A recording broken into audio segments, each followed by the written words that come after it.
As you know, the applications of human sciences and information technology we apply to education, to commerce, and to entertainment. And we're very happy to focus tonight as our first presenter, one of our distinguished visiting scholars, Esther Wojcicki, who has played a very important critical role in bringing to education big ideas, big challenges, and solutions for those. Some of the solutions that Esther's been a part of include her role in leading the Creative Commons group, and now recently in the organization that is promoting new solutions to learning called Learning Matters. And if you read Huffington Post, you will find her frequently as a blogger there.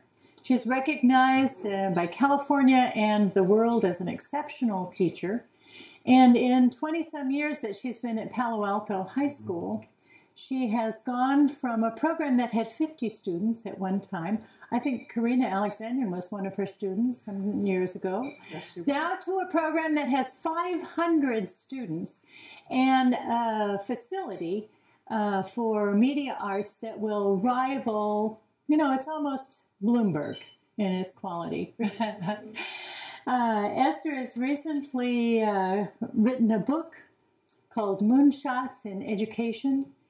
As you all know and we all appreciate, the education of the next generation is our future.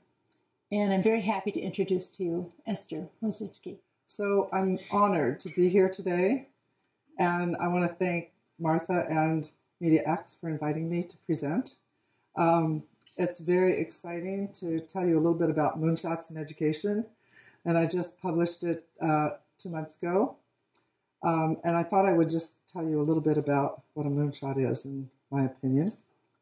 So the world kind of looks like this today, So it's a technical world, right? It's as opposed to a farming world. And so what we need to do is we need to prepare kids for a world that actually we don't even know what is coming. In the past, 100 years ago, we were preparing kids for an agricultural society. We have a summer vacation so that, they can farm. I don't know any kids that are farming these days, but we still have it. So what we have in the old principles of education, you probably have seen this chart, is, teachers are sages on the stage. This is like an old slogan, you just stand and lecture. And there's a lot of bureaucracy and a lot of rules and so forth. And then the idea is really testing, right? We test to make sure we have top-down instruction. The idea is to produce sort of a factory model, somebody that is going to be able to follow instructions. That's what we were doing before. So our system was created a long time ago. I mean, more than 100 years ago, and we haven't really revolutionized the system very much. As a matter of fact, 80% of the teachers today are still the sage on the stage. They're still lecturing. And so the question is how are we going to prepare our future generation for that world that we don't know? So this is what sort of a reinvented education looks like. And it's kind of I don't know if you can read it, but I'll read it to you. So basically, teachers serve as guides on the side, or coaches. They coordinate progress and learning through some kind of dynamic teaching, linking. They have values that inspire lifelong learning. And communications are peer-to-peer. So this is all very theoretical, and you probably have heard this before. Some of the people in this group are extremely distinguished education people, and they all know about this. So anyway, this is what sort of reinvented education looks like, theoretically. I'm going to get very practical shortly. Okay, this is a typical classroom, right? You've got the teacher up there lecturing, the kids there listening or not listening. They don't look too happy, and many of them are not paying attention. Typical, okay? Steve Jobs said, think different. So actually, my career at Palo Alto High School, I would say that, I knew Steve Jobs. I actually didn't know that was his slogan at the time that I was talking to him, although I could have guessed from the way he was behaving. Think different. So I have always thought differently. It's actually, or it should be differently, by the way, but, you know, it's think different. So anyway, the world is today at our fingertips. But, you know, many schools don't realize that today. Unfortunately, they still are back in 100 years ago.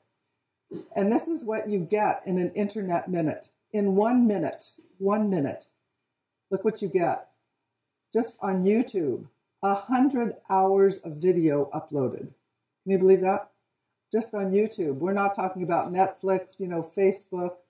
I mean, all these different media, we get tons of information. However, in many school districts, including Los Angeles Unified, students walk in through metal detectors and their cell phones are removed. I mean, that cell phone is really like, isn't it like a library? Can't they can find information, but it's taken away. So what should the classroom of today look like? So I've given you some examples here. This is my classroom, actually. It should have this blended learning. Blended learning, this is sort of my, sort of like a compromise with the teachers of today. 50% of the time you can lecture, because I think teachers really love to lecture. And the other 50%, can you please give kids an opportunity to work independently? So 50-50. So if you don't want to do 50-50, how about 60-40? Or how about 70-30? Something. Give them some opportunity, because you want them to be creative, right? You don't want them just to follow instructions. Well, this is an example. This is my class. You're going to see lots of pictures of my class. Notice they're not sitting in rows, and they're working together. You're going to get later on examples of what they produce. This is another example of my class working together. The girl that's sitting there is one of the leaders. Here's more examples. This doesn't look like your typical class, right?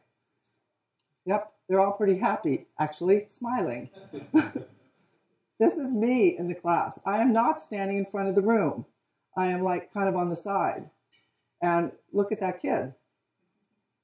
All right, here's more examples. This is, and I'm going to give you examples of what happens as a result of this.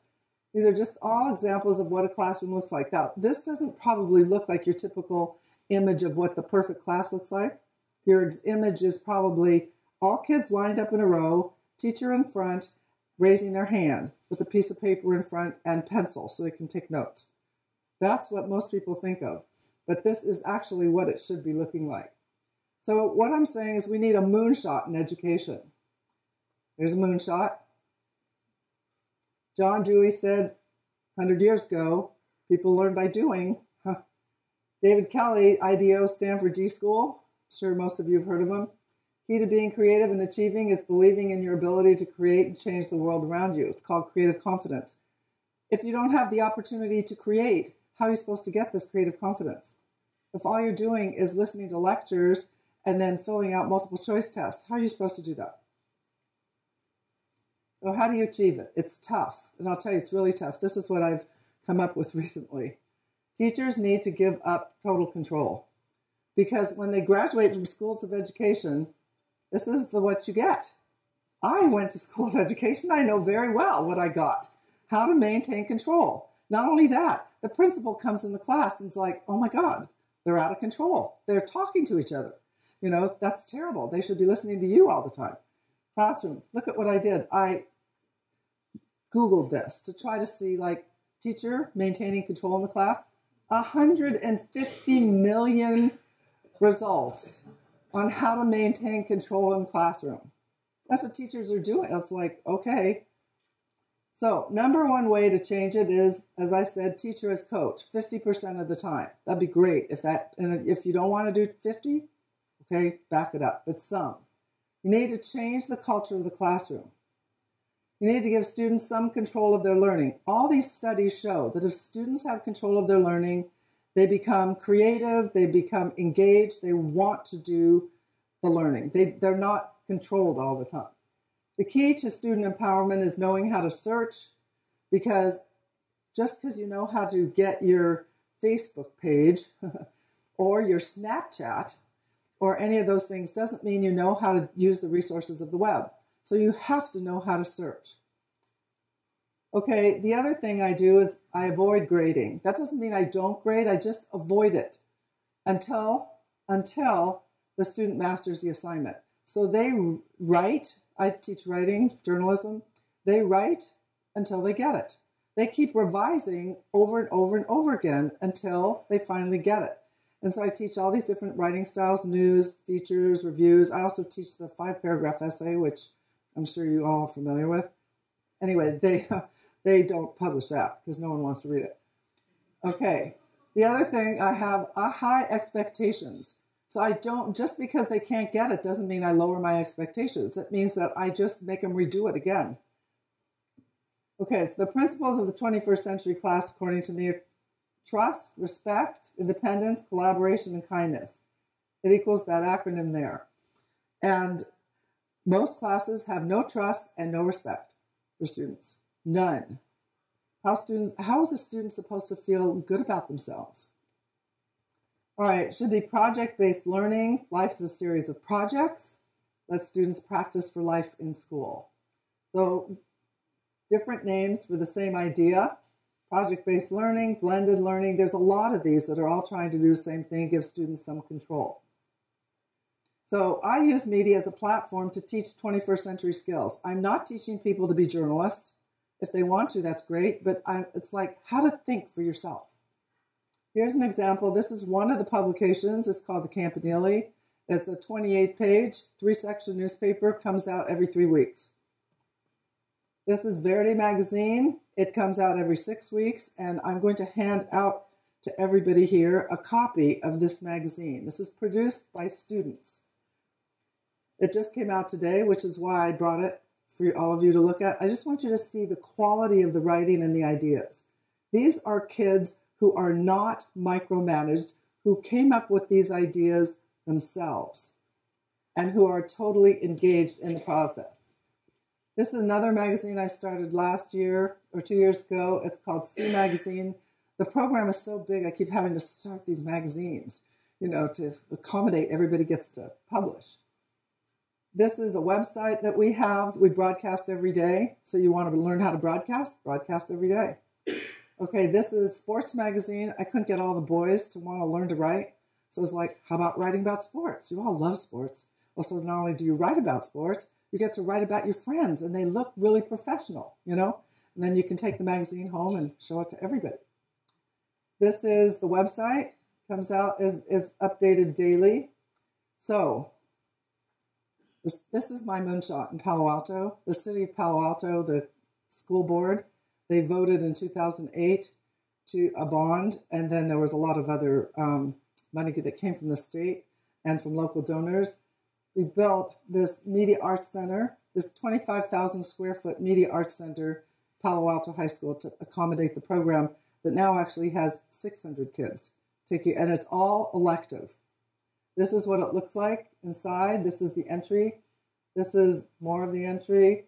This is the atrium. The reason they built the atrium is because class was so big. This is all without students in here, of course, you can see. But this is the atrium again. So you can get an idea of what the learning space looks like. This is a stage that we have. This is more of the atrium. There's 3 computer labs like this, so students can create. So the idea is not just to use technology. The idea is to create, work on a project together using technology, just like I showed you those projects that they all work on. Here's another classroom. This is what the classroom spaces look like. So the grand opening, it was pretty exciting grand opening. And I'm wearing my grand opening jacket because it was pretty spectacular. So that's on this side is Shelby Coffey. He's the director of the museum in Washington, D.C. That is Ariana Huffington. And on the other side over here is David Kelly from the D School.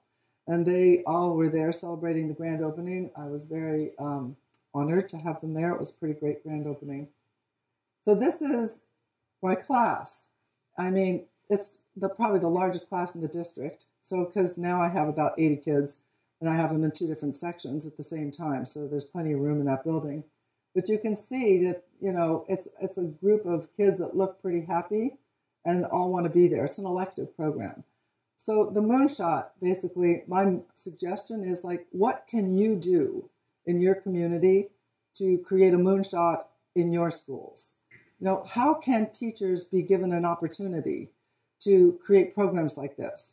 Because the testing today is really driving everybody up the wall, basically, because the teachers are all worried about the test. And as a result of worrying about the test, they can't give kids any opportunity to create. And so how are we supposed to prepare them for the 21st century if they're really being prepared for the 20th century? So we need to think about that. One of the things is, as I said, give students some control, but that means teachers have to relinquish control somehow, and that's tough. So I leave that to all of you thinkers here. What can we do to help the schools in the country create a moonshot? So thank you very much.